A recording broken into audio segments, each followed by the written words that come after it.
Abangan na ni Pichi yung kanyang pagkain. Ayun o. Ayun yung pagkain niya. Si Pichi, matakaw talaga. Mag-almusal muna si Mami, oh. Almusal muna anak si Mami. Dali, doon na muna. Oh, oh. Maliligo mamaya. Ito na yung chicken, oh. Oh. Mainit pa eh. Mainit pa yung chicken nila. Good morning guys. Ayan ang aking mga nilabhan. Ano pa? Excuse me, handle. Ang araw ay ganun, no?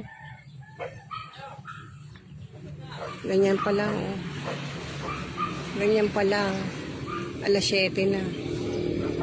Ganyan pa lang ang aking nalalabhan. Ayan.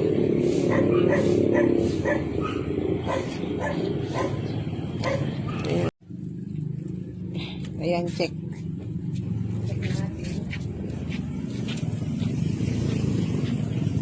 Habang nagpapakain tayo kay Disney. Ayan po, oh. Tingnan nyo. Ayan, o, tuyo na. Wala na, tuyo na. Iniisip ko baka may laman na siya. O, ito isa pa, tuyo na rin. Kaya iniisip ko kung ano, kung may ano. Ay, meron na nga. Tika lang. Video natin. Meron na. Meron.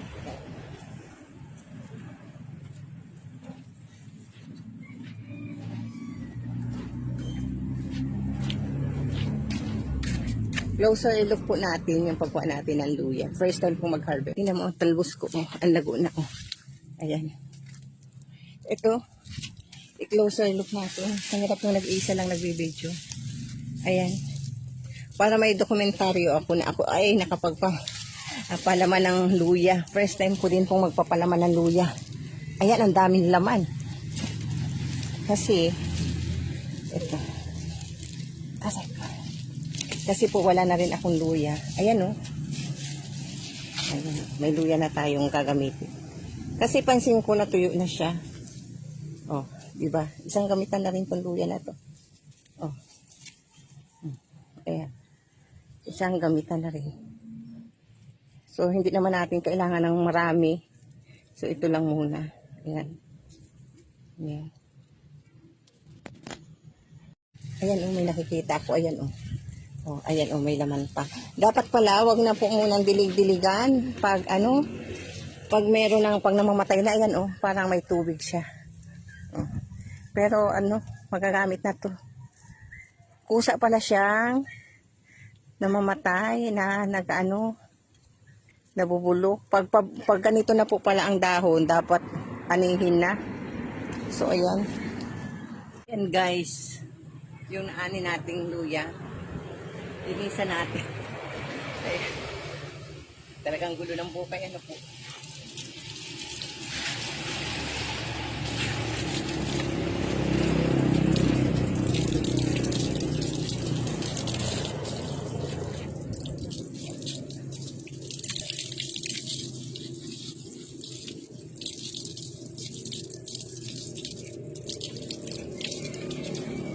So, yan.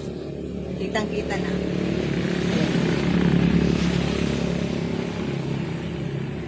May nakita pa ako. Tama-tama. Ang ulam natin ngayong gabi ay ano, tuyo. Ayan, oh. Ayan, oh, may hinog na yung kamatis. Ayan, oh. Yan.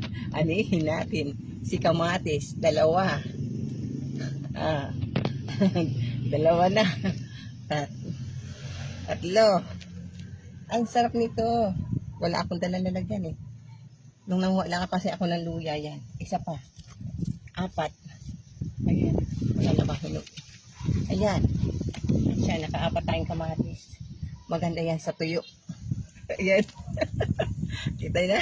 Nakalibre. Ano, kung 10 pesos isa nito, so 40 pesos to.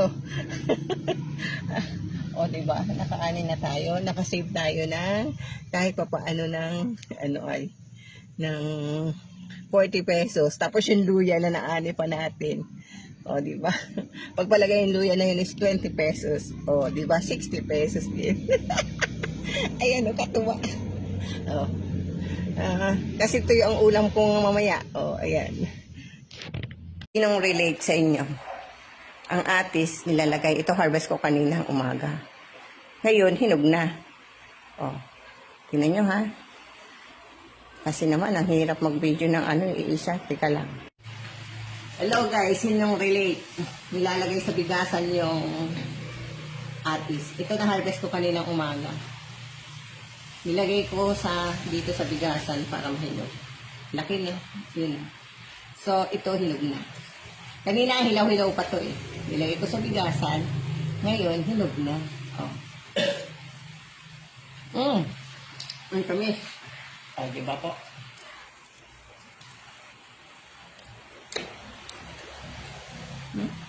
Magsasaing sana ako eh. Mamaya na. Magsaing muna tayo. Saing muna tayo ng at magluto mga kasama natin. Guys, oh, ang ganda ng sunset. Oh, sunset. Paglubog, di ba? Ang sunset, paglubog ng araw. Ayan, oh, ang ganda. Ito bahay ni Jem. Ang ganda.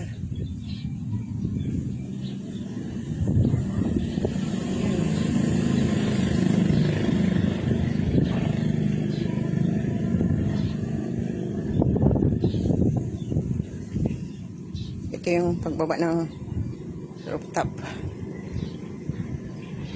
Ito yung pagbaba ng rooftop. Marami din po kami halaman dyan sa baba. Umakyat uli ako kahit anong oras na ba. 5:60 ng hapon. Ayan.